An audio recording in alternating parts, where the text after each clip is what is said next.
కాంగ్రెస్ జనజాతర సభ ఉసూరుమనిపించింది. తూకుగూడ సభకు 10 లక్షల మంది వస్తారని ప్రచారం చేశారు. కానీ సభా ప్రాంగణం లోపల బయట కలిపిన జనం లక్షకు మించలేదు. నేతల ప్రసంగాలతోనూ కార్యకర్తల ఉత్సాహం కనిపించలేదు.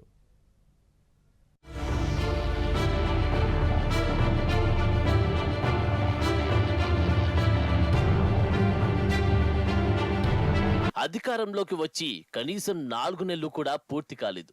జాతీయ పార్టీ మాజీ అధ్యక్షుడు రాహుల్ గాంధీ సహా ముఖ్యమంత్రి, మంత్రులు కొలువుదీరిన సభా ప్రాంగణం కాంగ్రెస్ పార్టీకి జాతీయ స్థాయిలో చావో రేవో అన్నట్లుగా మారిన పార్లమెంట్ ఎన్నికలు, వీటన్నిటికీ మించి అసెంబ్లీ ఎన్నికల సమయంలో అచ్చి వచ్చిన వేదిక.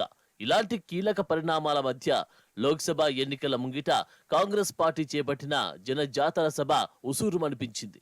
అధిష్టానం ఆశించిన స్థాయిలో పార్టీ శ్రేణులు, జనం తరలి రాలేదు. ఏకంగా 10 లక్షల మందితో జనజాతర సభను గ్రాండ్ సక్సెస్ చేస్తామంటూ ముఖ్యమంత్రి రేవంత్ తో పాటు మంత్రులు కూడా పలుమార్లు ప్రకటించారు.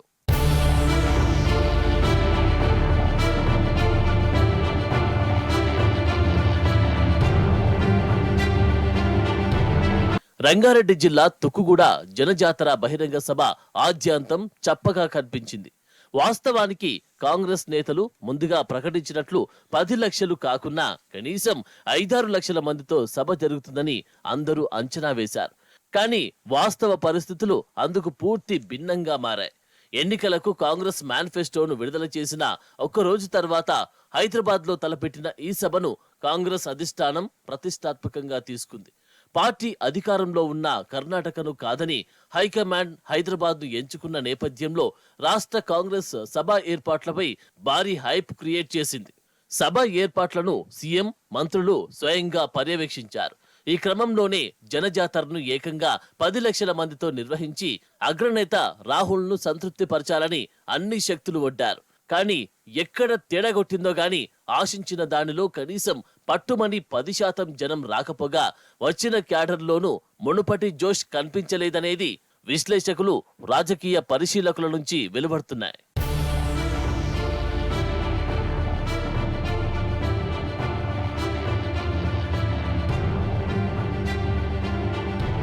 రాహుల్ ప్రసంగం సాదా సీదాగానే సాగింది తప్ప జనాన్ని ఉత్సాహపరిచేలా సాగలేదని రాజకీయ విశ్లేషకులు అంటున్నారు.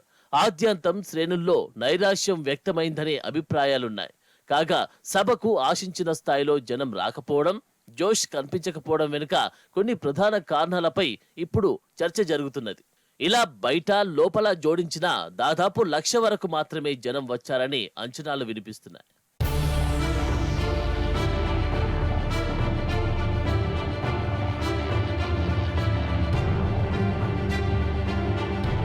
అధికార పార్టీ ఇంత ప్రతిష్టాత్మకంగా తీసుకుని చేపట్టిన బహిరంగ సభకు ఆశించిన దానిలో 10వ వంతు జనం మాత్రమే రావడం వెనుక కారణాలు ఏమిటనే చర్చ మొదలైంది. దీనికి తోడు రాష్ట్రంలో కరువు పరిస్థితులు కూడా ఈ సభపై తీవ్ర ప్రభావాన్ని చూపాయని అభిప్రాయాలు వ్యక్తమవుతున్నాయి. అన్ని జిల్లాల్లోనూ పంటలు ఎండిపోయి అన్నదాత ఆవేదనలో ఉన్నాడు. ఈ క్రమంలో అధికార పార్టీ నిర్వహించిన సభకు తరలి వెళ్లేందుకు కాంగ్రెస్ పార్టీ ప్రజాప్రతినిధులు ఏర్పాట్లు చేసినప్పటికీ వెళ్లాలనే ఉత్సాహం రైతాంగంలో లోపించిందనే వాదన ఉంది. ఒకవేళ రైతు మంచి పంటలు పండించి ఉంటే ఈ మేరకు కాంగ్రెస్ పార్టీ తలపెట్టిన ఈ సభ గ్రాండ్ సక్సెస్ అయ్యేదని, కానీ కరువు పరిస్థితులు, అందున సాగునీటి నిర్వహణలో ప్రభుత్వ వైఫల్యం రైతాంగంలో తీవ్ర అసంతృప్తికి దారితీసిందని విశ్లేషకులు అంటున్నారు. ఈ నేపథ్యంలోనే పార్లమెంట్ ఎన్నికల్లో భాగంగా పోలింగ్ మరో 1 నెల రోజుల వ్యవధిలోనే ఉండడంతో జనజాతర మిగిల్చిన ఈ నైరాశ్యం లోక్సభ ఎన్నికల్లో కాంగ్రెస్ అవకాశాలపై కూడా ప్రభావాన్ని చూపే అవకాశాలు లేకపోలేదని అభిప్రాయపడుతున్నారు.